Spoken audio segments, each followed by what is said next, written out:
Halina at atin ang ipagbunying, munting banal at itinatangi, patron naming mahal at kaibigan, gabay na palaging maaasahan.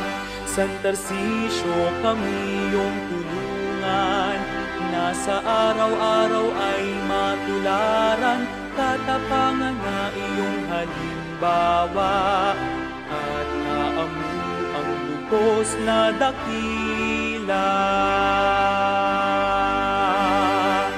Isugo ako, wika ni Tarcisio, ang pinakamabisang sanggalang ko, kay Kristong kataway aking kabataan, upang di maabuso ng sinuman.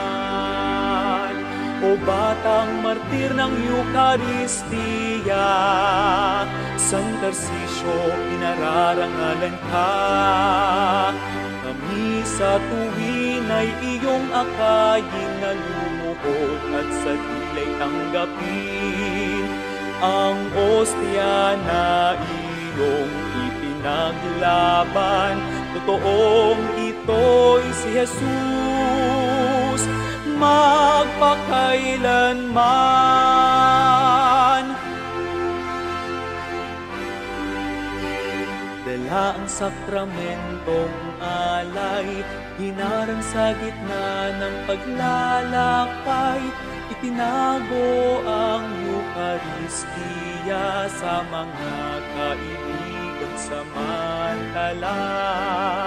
Dahil sa katapatang tunay, sinaktan at nawala ng malay, dahil ipinagtanggol niya ang hostya, ito'y naging bahagi ng katawan niya.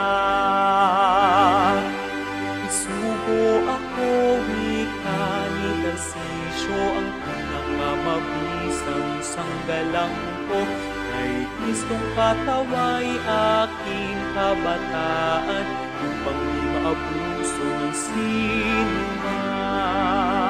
O batang martir ng Eucharistia, San Tarcisio, pinararangalan ka.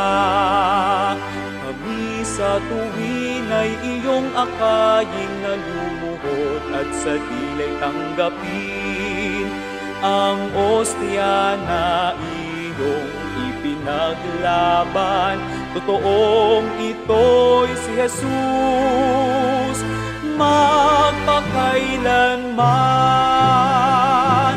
San Tarcisio, kami ipanalangin,